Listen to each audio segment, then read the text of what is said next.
Good morning, traders and investors. Steve Gans here. It is Sunday, May 3rd, 2026, and I've got three different things I'm going to cover here today. I'm going to talk about our overall markets, as I always do. I'm going to talk a little bit about how the Flyagonal is holding up, because that question comes up all the time. It's holding up really well, but it did take a little more pressure in this massive up move, and I'll cover that with the latest results. Let's get into the market itself here right now. So my expectations on the market, as we've said, we had this massive run and breakout above the prior highs of 7,000, and that came with some decent volume. And we can see here that RSI has been pegged to the upper end of the scale for some time now. My expectation was that after a breakout, we might have gotten a pullback to around that 7,000 and then a resumption to new highs. We never really got the pullback back to that breakout. I still think that could potentially happen here, but again, we're looking pretty powerful right now. Now, I had talked about three potential factors in this power. One of those factors at one point was, I thought, a de-escalation in the Middle East and what was happening there.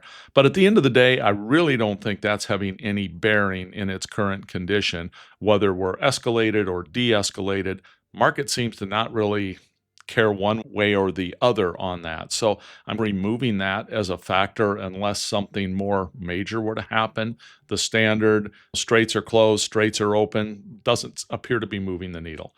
The second thing that I indicated was possibly a factor here is a more favorable Fed share to the existing government. And by more favorable, someone that's going to work to keep interest rates lower, which will fuel more investment by the corporate world and likely more profits in the corporate world. So I do think that's a big factor here. The fact that there is a Fed share coming in that appears to have more of a focus on keeping interest rates down. So that's certainly a driver here. And then the third big driver in my mind is corporate earnings. Corporate earnings have been extremely solid, and all expectations are they're going to continue to be extremely solid here. So when corporate earnings are up and projected to be up, our market is going to be up. That's just the way the whole thing works.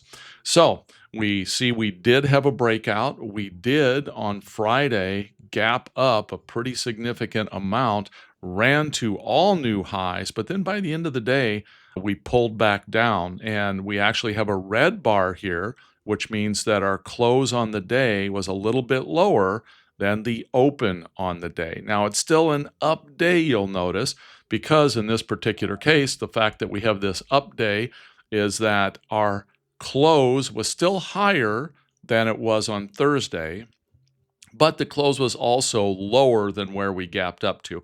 So a little bit of a mixed signal.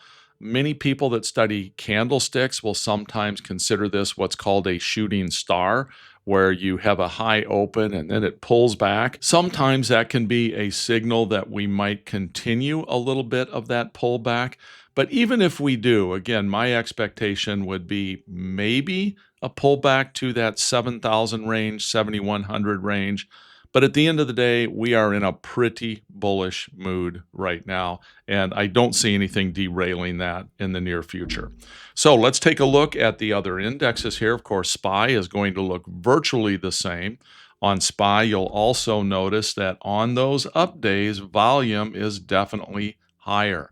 So that is a bullish signal as well. When the market starts running, there's more people piling in at that point. They're chasing it. They have FOMO, fear of missing out. They don't want to miss that run. They're jumping in, which is, again, a bullish signal. Same thing here. If we look at the S&P futures, on those up days, we also have higher volume and people jumping in, chasing this thing a bit.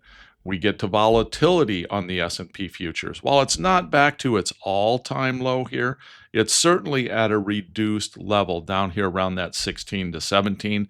There is no real fear in the market right now, at least not in SPY. And then we'll take a look at the Qs. If we look at the Qs, of course, they're powering to all new highs. They're not even slowing down here.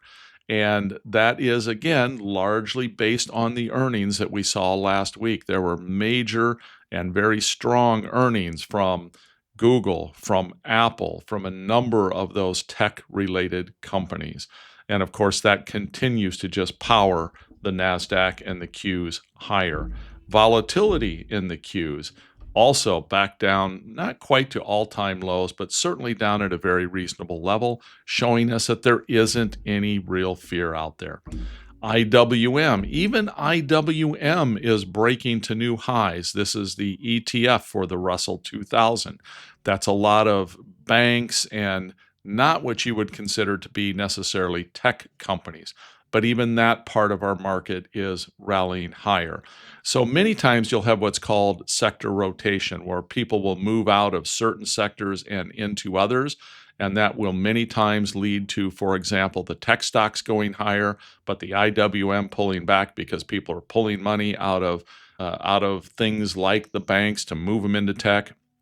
We're not even seeing that here. We're just seeing a lot of buying across the board in all different market segments.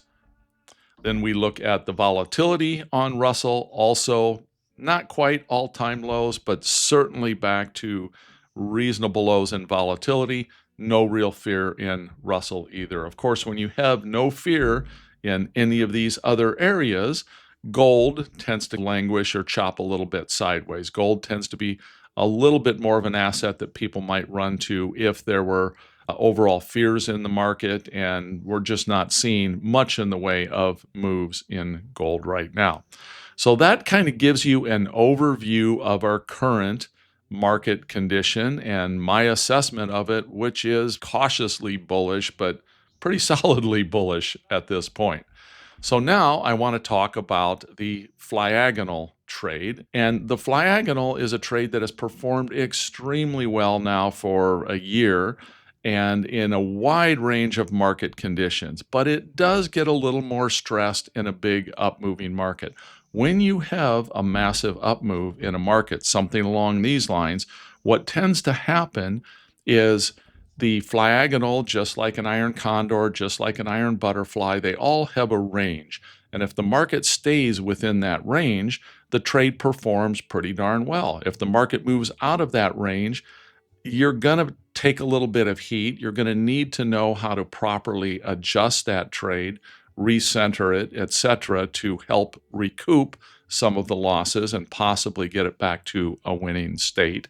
And this big run up did in fact put a little bit of ding in the Flyagonal trades. So we can see the latest Flyagonal report here. This is from August of last year through the end of April this year. And we can see right at the top here, a little bit of a blip down. So there were two losing trades that came into play that were impacted by the massive run up in the market that took place here recently. The market ran outside of the Flyagonal structure. Those trades had to be adjusted, in some cases more than once, and ultimately two of them did not fully recover. I think one closed for about a $300 loss. One of them closed for about a $9 loss, but there were two losers that recently came into play here.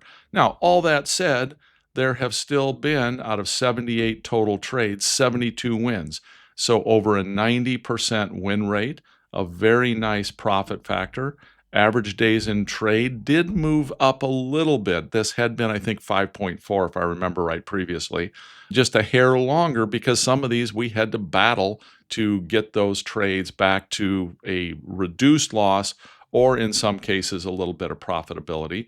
The number of unadjusted trades dropped slightly. That had been, I think, 71%. A couple of them now required adjustments.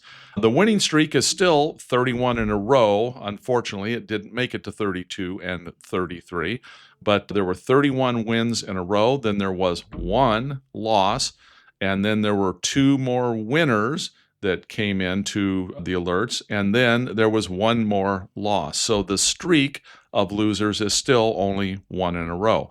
All that said, April did end up being a slight losing month, the first losing month. We had 100% success, and that put a ding in that. We can see the profitable weeks here. There were, back in this period of time right here, when there was another big bounce in our markets, there had been a little bit of chop here, and we had 2 losing weeks in that chop.